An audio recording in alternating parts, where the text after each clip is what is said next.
El crecimiento exponencial del uso de bolsas plásticas en el sector agropecuario ha transformado el acopio, la comercialización y sobre todo la logística del almacenamiento de granos. El poder disminuir el 8% de pérdidas post cosecha en las 250.000 bolsas que usa nuestro país anualmente es uno de los principales objetivos que persigue el INTA. Y fue justamente allí, en el INTA Balcarce, donde el ingeniero Ricardo Bartosic describió un sistema que es sencillo y económico para poder disminuir y monitorear las pérdidas de almacenamiento de los granos. La conservación de granos en bolsas plásticas durante el período de post cosecha fue una invención que resolvió las deficiencias en infraestructura que padece Argentina. Ricardo Bartosic repasa las claves de esa explosiva adopción.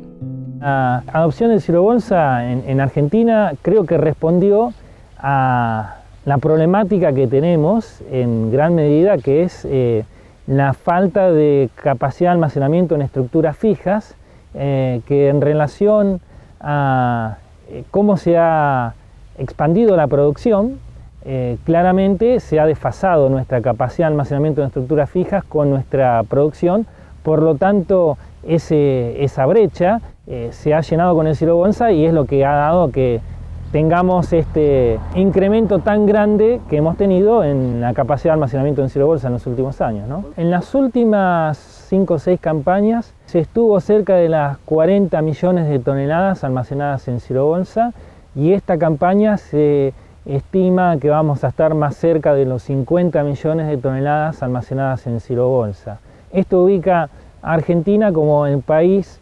que por lejos a nivel mundial más grano almacena en sistemas de almacenamiento alternativos como silobolsa, y esto tiene un impacto en la logística muy grande porque la gente que ya peina canas, para decirlo de alguna manera, se debe acordar que en los años 80, principios de los 90, había en los acopios grandes pilas de granos a la intemperie cuando había cosechas buenas en una determinada región, y eso era porque la capacidad de acopio no estaba dimensionada para el volumen de la producción que había. Almacenar grano a la intemperie trae serios problemas de calidad, muchas pérdidas, problemas logísticos, de manejo, etc. El silobolsa vino en gran parte a solucionar todo ese problema, pero además, desde el punto de vista logístico, dio vuelta a la situación porque el almacenamiento ahora en gran medida es a campo, a nivel del establecimiento productivo, y eso ha hecho que cambie totalmente la logística de post cosecha en Argentina. ¿Podemos llegar a cuantificar las pérdidas post cosecha por almacenamiento en silobolsa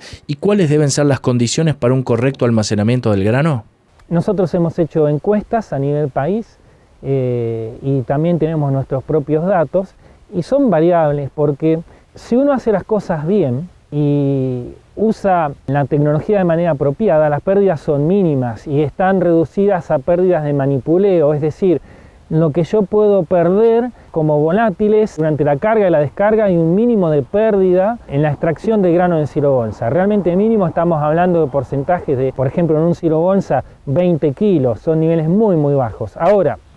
si yo armo la bolsa, no tomé las precauciones adecuadas, armé la bolsa en un lugar bajo, porque no tuve la previsión de que si tuviera alguna lluvia o eventos climáticos extremos, o no tanto ya extremos, porque cada vez los tenemos con mayor recurrencia, y se inundó el lugar donde estaba la bolsa, en ese caso la pérdida puede ser 100%. Entonces tenemos pérdidas desde prácticamente 0 a 100%. Pero si uno quiere hacer una estimación a nivel país, nuestra encuesta da que la percepción de la gente es que el nivel de pérdida en silobolsa está cerca del 3% en líneas generales. Y yo creo que los datos que nosotros tenemos más o menos concuerdan con ese nivel de pérdida. La condición del grano, el armado, pero también el seguimiento y monitoreo de la bolsa son importantes para conservar los granos con una adecuada sanidad y calidad. Lo que primero tenemos que tener en cuenta es que la bolsa, a diferencia de un almacenamiento en silo o en una celda, tiene el potencial de ser un sistema de almacenamiento hermético. Decimos que tiene el potencial porque si hacemos las cosas bien, va a ser un sistema de almacenamiento hermético, y si no hacemos las cosas bien, no va a ser un sistema de almacenamiento hermético. Supongamos que hacemos las cosas bien. ¿Qué quiere decir eso? Protegemos la hermeticidad de la bolsa. En ese caso, lo que va a ocurrir es que el grano que nosotros almacenamos, sea trigo, cebada, soja, girasol,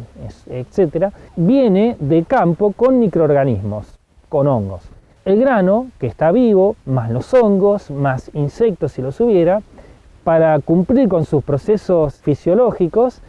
respiran. La respiración consume oxígeno y libera dióxido de carbono, y también libera calor y humedad, ¿no? Pero consume oxígeno y libera dióxido de carbono. Si la bolsa está herméticamente cerrada, ese oxígeno que se consume no es reemplazado por el oxígeno ambiente, entonces cada vez tenemos menos oxígeno y cada vez tenemos más dióxido de carbono. Y esa situación mejora las condiciones de almacenamiento, porque claro, al haber cada vez menos oxígeno, la actividad biológica es cada vez más lenta. Por eso se favorecen las condiciones de almacenamiento del grano en un silo bolsa si logramos mantenerlo hermético, cosa que no está dada a no ser que nosotros hagamos las cosas bien para que eso suceda. ¿Cómo viene trabajando desde el INTA para adaptar y diseñar el sistema SILCHEC para el monitoreo de las condiciones de almacenamiento? ¿Cómo está conformado el sistema y sobre todo cómo funciona? Nosotros hace algunos años estudiando estas variables que decíamos, oxígeno, dióxido de carbono, evolución de la calidad, se nos ocurrió que cuando nosotros almacenamos el grano en un silo o en una celda, la variable que tenemos para ver si los procesos están ocurriendo de manera normal o si hay algún problema es la temperatura. Por eso tenemos los cables de termometría, ¿no? Son sensores que cuelgan de un silo y que miden la temperatura en diferentes lugares. Entonces, ¿qué es lo que indica esto? Si hay mucha actividad biológica, por ejemplo, entró un camión con alta humedad, o hay una gotera en el silo, o hay insectos desarrollándose, eso genera calor porque hay una respiración intensa muy fuerte y ya habíamos dicho que la respiración genera calor. Ese calor se puede medir con un incremento de temperatura. Ahora, el otro producto de la actividad biológica es el dióxido de carbono. Entonces, si la bolsa, por más que esté rota la bolsa o que no tenga un nivel de hermeticidad muy alto, siempre hay una acumulación de dióxido de carbono. Entonces, en este caso en la bolsa, lo que se nos ocurrió con la gente de SILCHEC es, en lugar de medir temperatura, que no medíamos nada porque está muy influenciada por las condiciones ambientales, la bolsa tiene mucha superficie e intercambia calor muy fácilmente con el aire, por lo tanto si hay un proceso de descomposición, yo no voy a poder medir un incremento de temperatura fácilmente en la bolsa, pero sí el dióxido de carbono generado por ese proceso de descomposición que queda retenido. Entonces, básicamente lo que nosotros hemos hecho con la gente de SILCHEC es correlacionar los niveles de dióxido de carbono de bolsas que estaban sin ningún problema de almacenamiento y por otro lado estudiar cuáles son los niveles de dióxido de carbono de bolsas que tenían proceso de descomposición. Entonces logramos establecer un nivel basal de dióxido de carbono y si nosotros vamos y medimos en una bolsa particular y su nivel de dióxido de carbono es más alto que ese nivel basal, implica que ahí hubo algún proceso de descomposición que obviamente está relacionado a deterioro o pérdida de calidad de la mercadería. Para Bartosik, embolsar granos no es amontonarlos adentro de la bolsa. Hoy se puede hacer un seguimiento exhaustivo a través de sensores de dióxido de carbono y otros datos. SILCHEC lo que ha hecho fue incorporarle más información, como por ejemplo lecturas previas de dióxido de carbono para ver no solamente el valor puntual, sino la evolución, relacionarlo con la temperatura y con la humedad, porque por supuesto cuanto más húmedo está la mercadería o estamos almacenando una bolsa en Balcarce versus en Charata, en Chaco, el régimen de temperatura es diferente y sabemos que la temperatura afecta a los procesos biológicos y la respiración naturalmente va a ser más alta a un régimen de temperatura mayor que a un régimen de temperatura menor. Entonces todas estas cosas se fueron incorporando, más las cuestiones logísticas de el GPS y otras cuestiones que tiene el sistema de SILCHEC que me permiten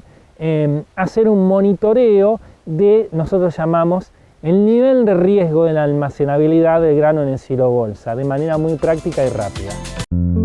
La empresa SILCHEC, junto con el INTA, desarrollaron un sistema que ya permite monitorear silos bolsa en varios continentes y países, desde Brasil y Chile hasta España, Estados Unidos, India y Ucrania.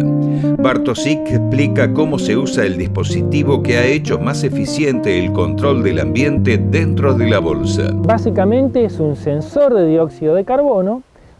que tiene una bomba que está conectada a una aguja hipodérmica muy sencilla. Yo pincho la bolsa en un lugar específico que está previamente marcado en la bolsa, es una etiqueta que se pega cada 6 metros aproximadamente y tiene un parche de goma eva, entonces yo puedo pinchar, cuando saco la aguja se cierra automáticamente. Pero entonces, volviendo a la explicación, voy con este aparato que es portátil, activo primero el medidor en una etiqueta de radiofrecuencia que tiene la bolsa, entonces el medidor sabe que las próximas X lecturas van a corresponder a esa bolsa particular y no otra, entonces no lo puedo engañar, y además tiene una estampilla, por decirlo de alguna manera, de geolocalización, o sea, el GPS toma los datos de referencia geográfica de la bolsa, tomo a continuación, voy al primer parche,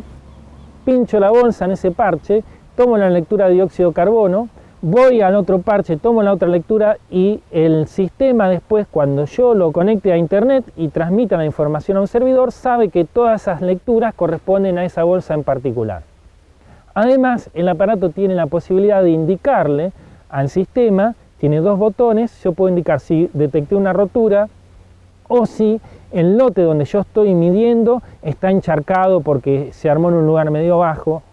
Entonces es toda información que sirve también para analizar esta condición de almacenamiento. Una vez los datos en el servidor se procesan con un algoritmo que tiene en cuenta lo que decíamos anteriormente, los niveles basales de CO2 esperados, los compara con los que encontró, los compara con las lecturas previas y con la información climática y me dice si esa condición es normal o si es anormal, y en función de eso la clasifica con un nivel de riesgo para el ambiente particular o para la bolsa en general. Entonces yo después puedo determinar si tengo 15 o 20 bolsas, cuál es la que está en un nivel de almacenamiento más complicado, mayor nivel de riesgo, y puedo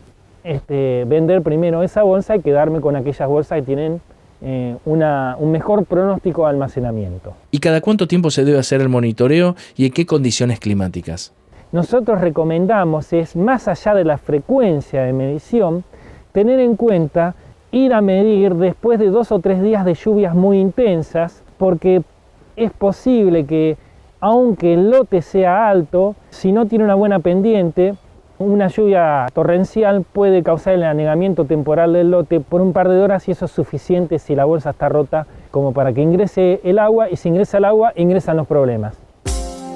Bartosik analiza el advenimiento de todas estas tecnologías, aunque advierte que aún queda por mejorar mucho en el armado de la bolsa. Lo que nosotros vemos es que